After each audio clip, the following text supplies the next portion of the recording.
Hello, at the Raisina Hills, we are going to have a discussion today on the developing situation in the Taiwanese Strait in the aftermath of the visit of the Speaker of the House of Representatives in the US, Nancy Pelosi. She has gone to South Korea now from Taiwan as part of her Asia visit.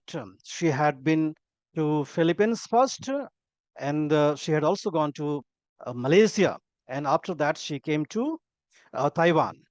Taiwan, US, and many countries with all those who have relations with China, they all abide with the one China policy. So today we are going to have a discussion on the evolving situation in Taiwanese straits, and we have with us very highly decorated army veterans, Major General S.B. Asthana. Very warm welcome to you, sir. Can you hear me? Thank you. Thank you. Yes, I can. Thank you. So let me just give a brief of Major General S.B. Asthana. He had been in the Indian Army for over 40 years, and he served even the United Nations missions in several countries. And besides that, he has written over 400 publications, an authority on the subject of the strategic affairs and the international relations. So, Major General Asthana, to begin with you, now that Nancy Pelosi has gone to South Korea, we have seen the reports that China has activated it's a sort of exercise of the warships in the Taiwanese straits. Do you think that there is a serious prospect of China escalating tension in the waters there? The tensions are already there, but as far as the escalation into war is concerned, I do not visualize the situation of war for the simple reason because between China and United States, there was a principle agreed upon that is called as three no policy. Now that indicates that Taiwan should not go nuclear, China should not physically attack Taiwan, and USA should not recognize Taiwan as a separate country. Now, none of these red lines, these were the three red lines which were laid down. None of these red lines has been crossed. The unfortunate problem was that Xi Jinping, because of his domestic compulsions, unnecessarily hyped this visit by giving a challenge or a warning to Joe Biden when he was conversing with him. Uh, with this, there was a dilemma in USA because had they cancelled the visit, USA would have been seen to be weak. So therefore, they decided to go ahead with it. And not only Nancy Pelosi, her delegation was also a delegation which was a bipartisan delegation. So therefore, it had representatives of others as well.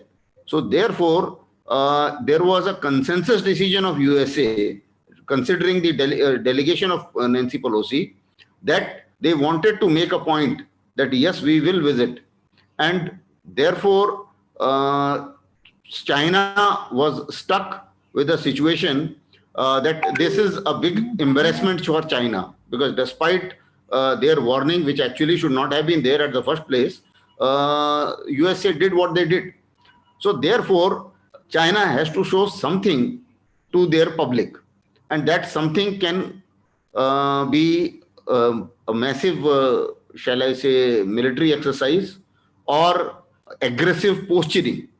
Now, whatever they have done so far, that will come under the domain of aggressive posturing because till now they have not fired on physically on a land of Taiwan. No arsenal has been fired on Taiwan.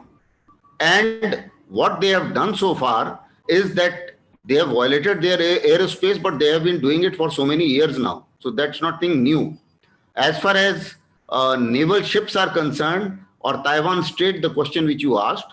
Now, if you see the width of the Taiwan Strait, the width is that it falls into the exclusive economic zone of China as well as Taiwan. Although they had a arrangement that we will not cross half line There was some that is called as half-line principle or something like that. But that was being violated quite frequently. So that's nothing very great about it. So basically, you can't say that why Chinese ships are floating around in Taiwan Strait, because Taiwan Strait is also EEZ of China. So therefore, at the same time, when they say that the media was wrongly reporting yesterday that they have air blockaded Taiwan. No, there is nothing like air blockaded, because air blockaded means that you should have perhaps destroyed all the aircrafts of Taiwan. You should have destroyed all the air defense of Taiwan. Then only you can say that I have achieved air supremacy or air blockade. But that was not the case. So basically, Nancy Pelosi, people were having doubts whether she will flow out or otherwise. And I had told on televisions also, don't worry, she will flow out very comfortably. There is no air blockade. So she did move out very comfortably. I don't think there is any problem in that. So apparently, in my opinion, it will remain up to the level of posturing only. Yes, there will be many symbolic actions which will be taken by China, like they have banned some of the imports from Taiwan, but these are all non-essential imports. The day they ban chips from Taiwan, that day even Xi Jinping is also going to shake, or his chair is also going to shake. So that's not going to happen. So basically, what they have banned is something which they can easily procure from somebody else as well. So Indeed, that's the state as of today. indeed, Major General Asthana, you have rightly touched the key area that Taiwan being the superpower in semiconductor chips and in the world economy, that is such a critical component in anything, whether satellite or the fighter jets or the television channels or the mobile phones. And there is a suggestion, Major General, that because of the superiority of China in semiconductor, China may go for an adventure to annex the Strait, and America, with its Indo-Pacific interest, and that is growing in the times of Joe Biden. So that economic conflict may emerge. If that happens, do you think that there could be a scenario where America, Australia, and Japan on one side, and China on another side, there could be a big conflict happening in Asia?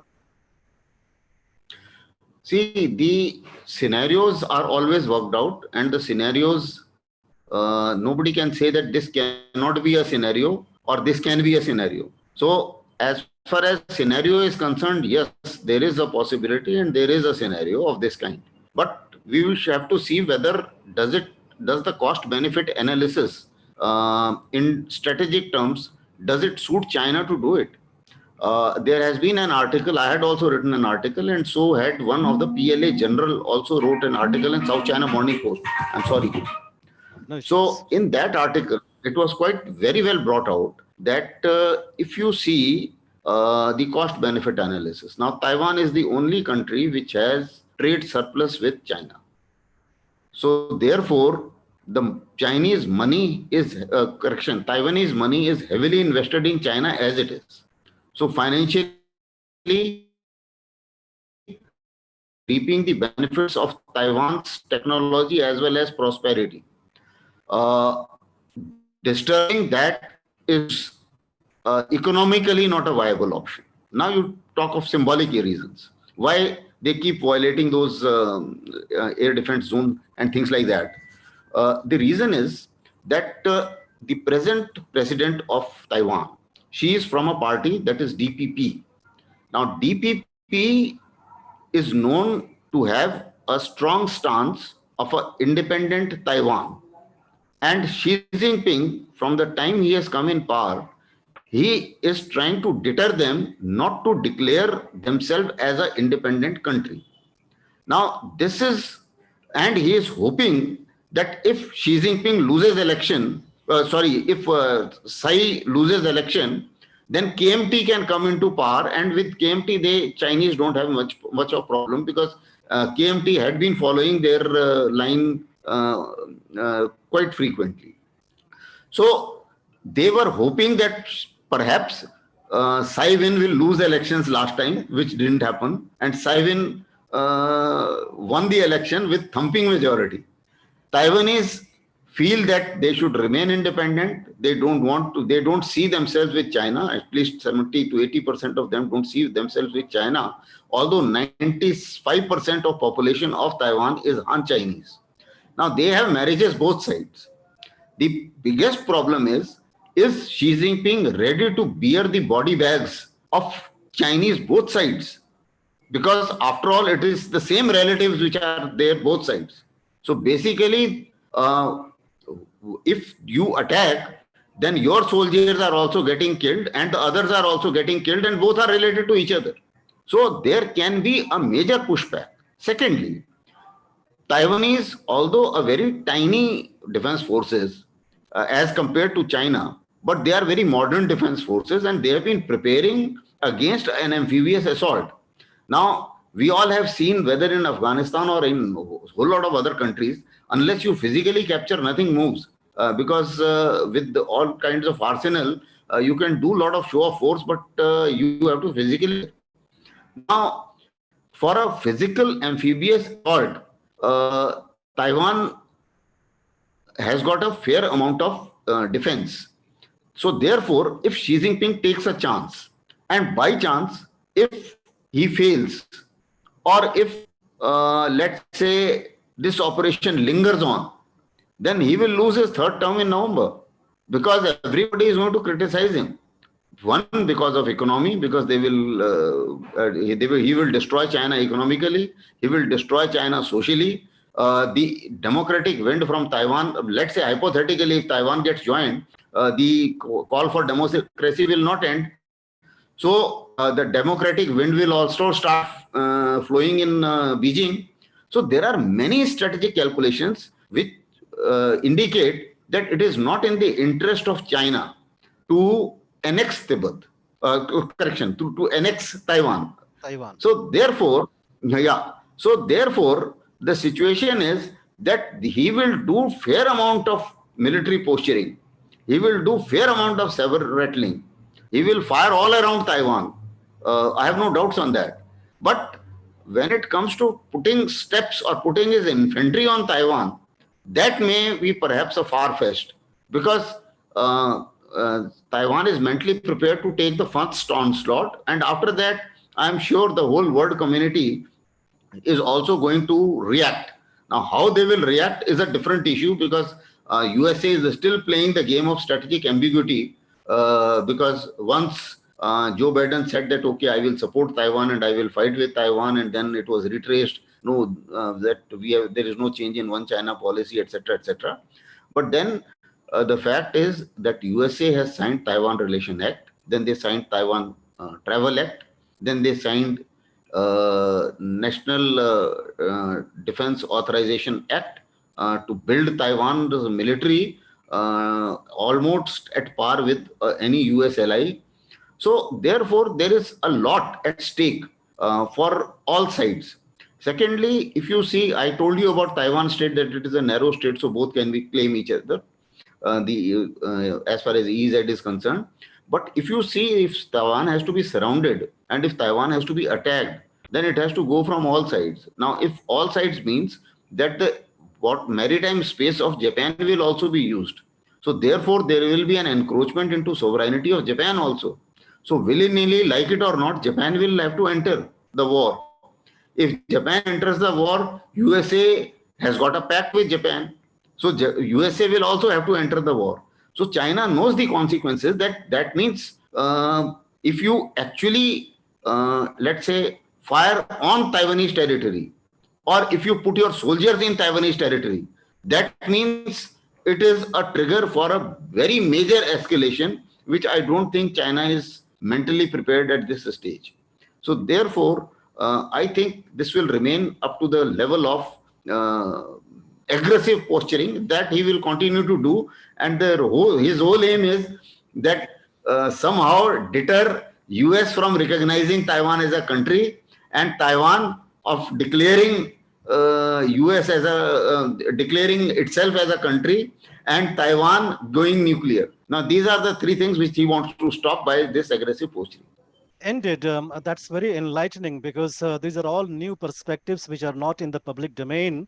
And we have been in the Indian media basically are being carried by the saber rattling of China. But Major General Asthana has given extensive perspective on China's nature and particularly of Xi.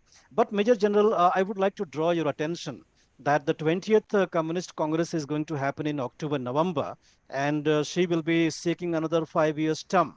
But we have seen that in the context of Hong Kong, the same principle that China should not have used its force and forcibly occupied, for which it has given international commitments for one China policy.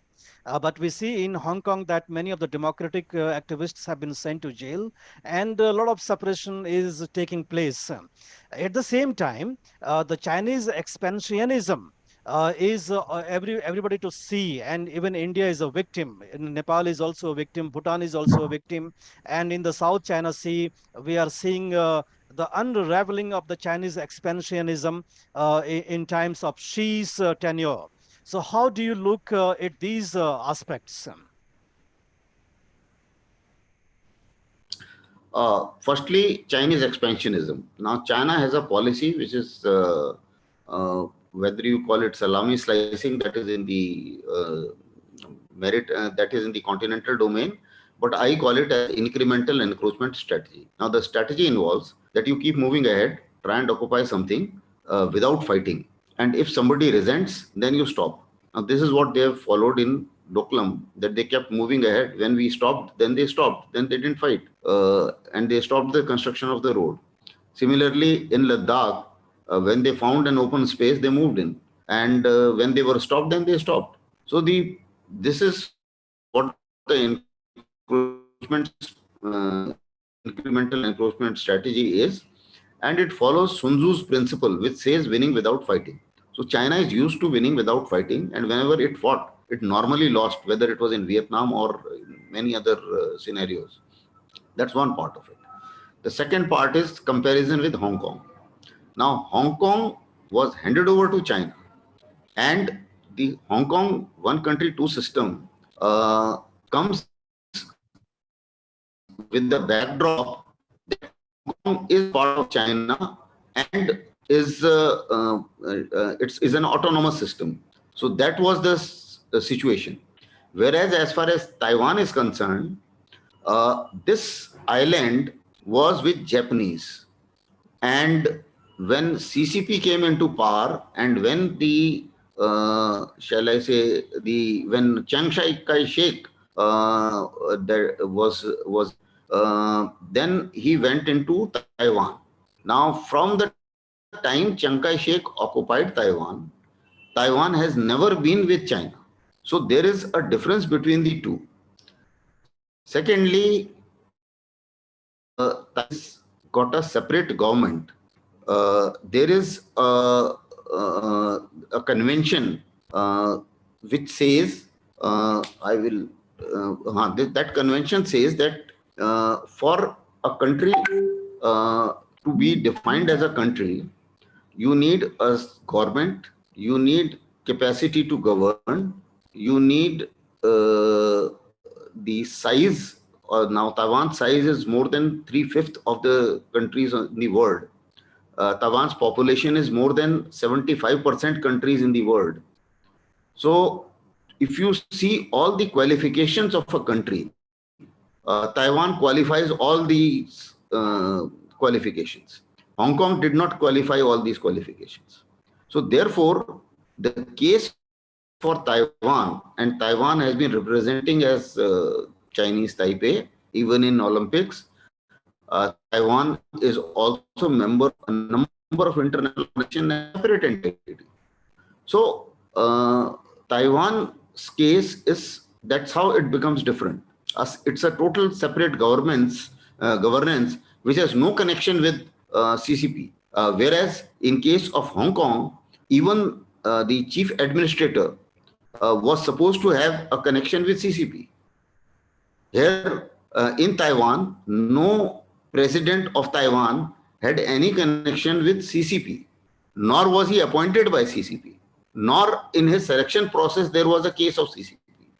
So that is why it was easier for China to walk into Hong Kong. But it is not that easy. Second is the geographical situation. If you see the inter-se situation between Taiwan and, Hong Kong and China, the CCP soldiers or PLA existed there as already.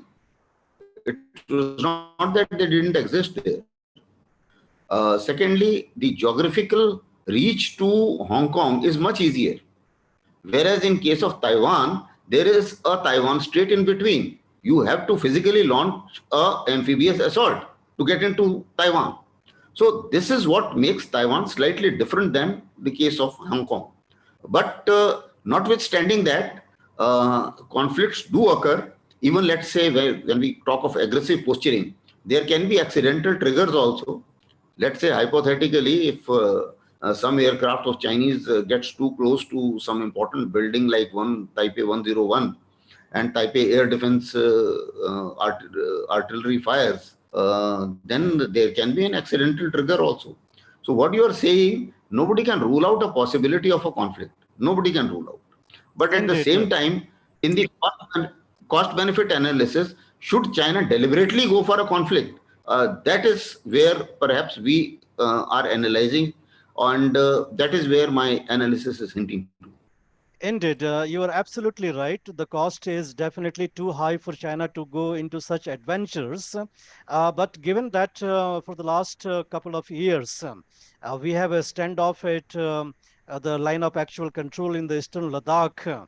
So, are we going to have any sort of sigh of relief because China may not be that focused in the Indian Ocean and the Himalayas because of its preoccupation in the Taiwanese straits? Can we have a sigh of relief? See, the question of sigh of relief does not happen, arise for the simple reason because he has separate forces for Taiwan, and none of the forces which were deployed against Ladakh have been taken away to Taiwan. Nothing of that sort has happened.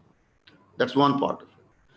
Secondly, if you see Chinese pattern of operations against us, what they have done is basically they sheepishly encroached certain areas, or they walked into certain areas where they were not supposed to. And as per confidence building measure, neither they were occupying such areas where we perceive as our,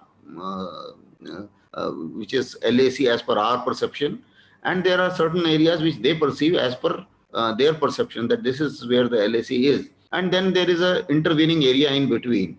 Now finger 4 to finger 8 happens to be such intervening area wherein we perceive that LAC is at finger 8 and they perceive that LAC is at finger 4, something like that. Now in this particular case, they did not attack or they have not used force. What they did was that they, one fine day, they decided to breach the confidence building measures and walked into an area which was not occupied, and they can continue till we stopped them. After that, we also mobilized and we also stopped. After that, we also did a similar action, that we went in and occupied Kailash range. Now, once we occupied Kailash range, then they were forced to withdraw through some part, and some part which they promised that they will disengage, they did not. So that is where we are as far as Chinese are concerned. Now the question is, considering the overall economic situation and overall, shall I say, impact of any war, should we push ahead more or should we force them out? The answer is no, because the triggering a conflict has got many other implications also. But so long the talks are on, they have not said that they will not talk. And whether we get it vacated now or we will get it vacated maybe after 2-3 years, like it happened in case of Lungrola, that they vacated after some more time. So I think that strategic patience can still be taken care of. But the question is, they did not launch an offensive on India in this particular case.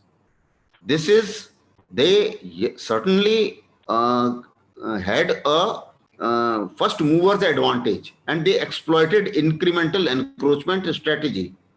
And having exploited that, we stopped that. But now the question is that they are building up there, and they are building up their defenses, they are building up their infrastructure, they are also building up their infrastructure. So therefore, this must be responded to by India, and is being responded to in that domain itself. They are building infrastructure, we should also build. They are building villages, we should also build. They are building roads next to LAC, we should also do it. If they are building, let's say, bunkers in areas which are uncomfortable to us, we should also make bunkers in the areas which are uncomfortable to them. So that is what I called as proactive action. We must take proactive action. There is no doubt about it. And if they have created leverages, we should also create leverages for better talks or getting a better position on the bargaining table. Now, these leverages can be in many domains. It's not only that Ladakh has to be responded only in Ladakh. Ladakh can also be responded to. Now you have seen that there are three major mobile companies. They have been taken to task. Now this is also a response, a kind of response. So there are many kinds of responses, and I think the multi-domain responses are happening. But the point what you made is also valid, that yes, China, by coming to Ladakh, has posed a two-front threat to India. One of the reply is we need to pose a multi-front threat to China. How does that multi-front comes up? That we have to work out with various democracies, various navies, and create a awkward maritime situation for them. Now that awkward maritime situation, if it gets created automatically, as it has happened because of loud talking of Xi Jinping, it is to our advantage, because yes, his attention will certainly be there in Taiwan. And as of today, we can certainly say that till and this has been my assessment earlier also. I mean, without this Taiwan episode, I have been saying that till election, I don't think he will do anything more. He will only consolidate what he has done, and we need to be proactive as far as our infrastructure and capacity building is concerned. After election, then there will be winters. So during winters also nothing very much moves. We will see what happens in the next campaigning season. Indeed. For that, of course, India will have to be prepared.